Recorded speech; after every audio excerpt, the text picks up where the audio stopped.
falar sobre processos, né? Quando a gente não tem os processos muito bem definidos na clínica, a gente tem alguns sinais claros de que a coisa não vai bem. Quando a gente tem muito retrabalho, muita tarefa manual repetitiva, né? Quando a gente fica apagando muito incêndio, né?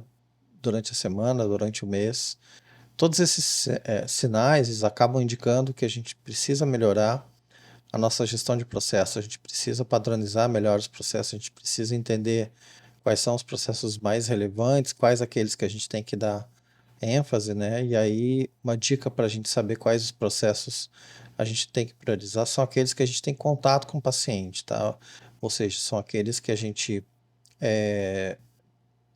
ou atende o paciente, ou faz o agendamento, ou faz o check-in, ou na consulta, ou pós-consulta, né? Então, todas essas informações e todos esses processos que a gente tem contato mais direto com o paciente são processos que a gente chama de processos de atividades primárias, ou seja, aquelas atividades pelas quais a gente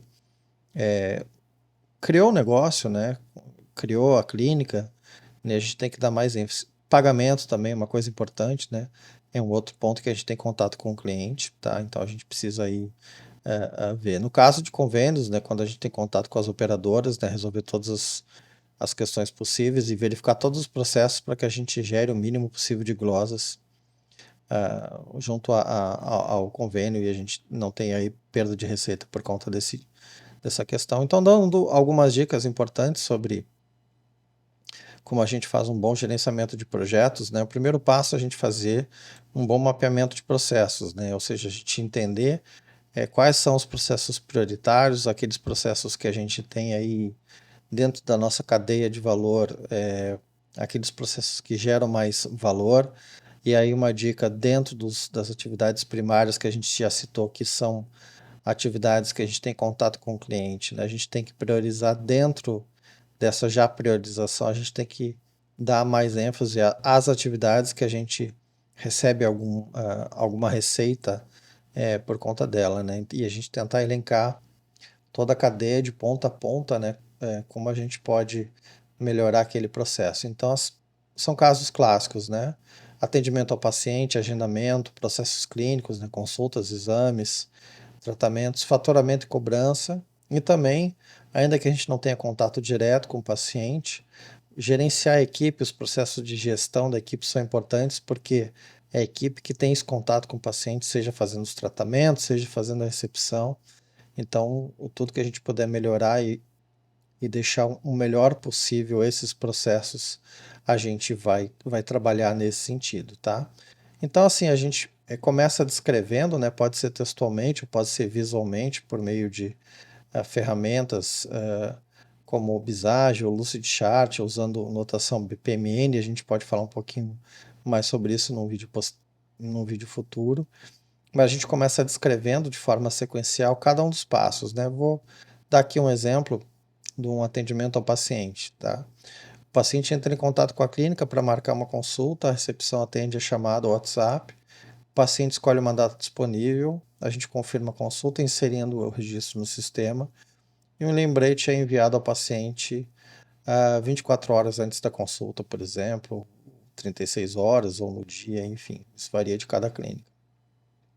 Então, esse foi um descritivo, né, de um processo de atendimento de paciente. A gente vai repetindo isso com agendamento, consulta médica, cobrança, processos de faturamento, para que a gente vá aos pouquinhos detalhando cada uma das etapas, cada um desses processos, para que a gente possa ter aí informações de qual é a sequência que elas são realizadas, por quem é realizado e preferencialmente os tempos, né, que nós realizamos cada um desses processos, porque a gente depois vai precisar medir a eficiência desses processos e o tempo o tempo de execução é um fator importante que pode nos ajudar nesse sentido, tá?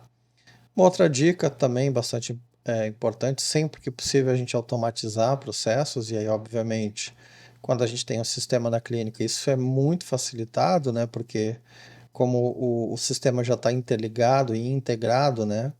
Quando tu faz um faturamento, tu faz uma autorização, tu faz um faturamento, isso já gera um registro, né, que já entra no relatório financeiro e tu consegue já ler esse relatório, enfim, então tudo estando integrado é ótimo. Mas não sendo possível, não tendo sistema, sempre que possível a gente tentar automatizar as tarefas, né, com ferramentas integradas ao nosso RP ou ao nosso CRM ou ao nosso Google Calendar para a gente fazer os agendamentos devidos, ou até mesmo a gente usar o Google Calendar para que a gente tome nota das nossas tarefas e atividades de forma automatizada, tá? A gente vai falar um pouquinho em vídeos posteriores sobre inteligência artificial aplicada a processos de gestão da saúde e a gente vai passar por esse item aí também. Uma outra ferramenta importante é o nosso famoso POP, né, que é o que a gente chama de padronização de procedimentos operacionais, o procedimento operacional padrão, tá?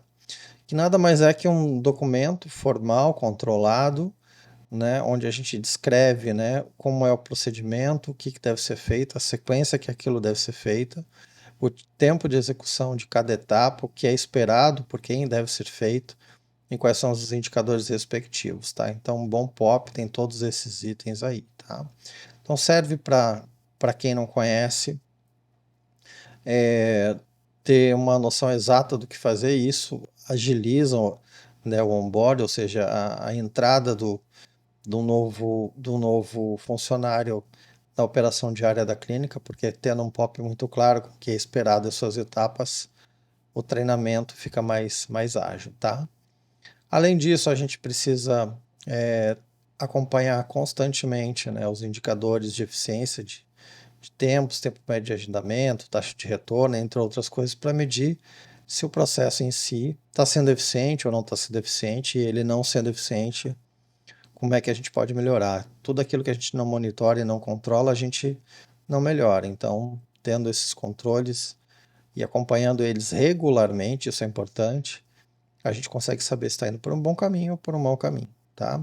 Alguns indicadores de exemplo que são bastante comuns: tempo médio de espera do paciente, taxa de retorno do paciente, né, e falta de pacientes ou não comparecimento. É importante para cada um desses a gente ter uma meta estabelecida, ou seja, no caso, o tempo médio do paciente não passar de 15 minutos, taxa de retorno dos pacientes, vamos tentar manter em 75% dentro do período de tratamento. Falta de pacientes, né? Evitar que não seja maior que 5%, enfim. Ter essas metas é importante para que a gente, em tendo esse acompanhamento, a gente tome as ações necessárias para fazer as correções de rumo necessárias dentro dos processos para torná-los cada vez mais eficientes.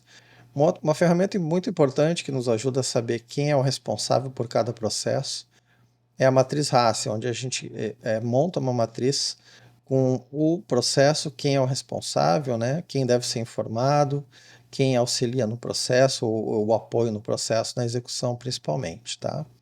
Isso é importante porque a gente tendo responsável, a pessoa se apropria daquele processo e ela também é cobrada para isso, tá? Então, a gente ter esse tipo de informação, essa matriz, nos ajuda bastante aí. E por fim, ferramentas que a gente pode utilizar para melhorar o mapeamento e principalmente a documentação dos processos. Quando a gente se refere à parte gráfica, por exemplo, são algumas ferramentas como o Visage Modeler, que é uma das mais famosas, o Visage, o Microsoft Visio, né, o Lucidchart, e existem outras ferramentas, o Draw.io, e hoje com ferramentas de inteligência artificial, até tu descreve um texto e ela acaba gerando todos os fluxogramas, né, de forma aí bem rápida, né? Nem sempre tão bonita, mas já gera e já facilita um monte de trabalho.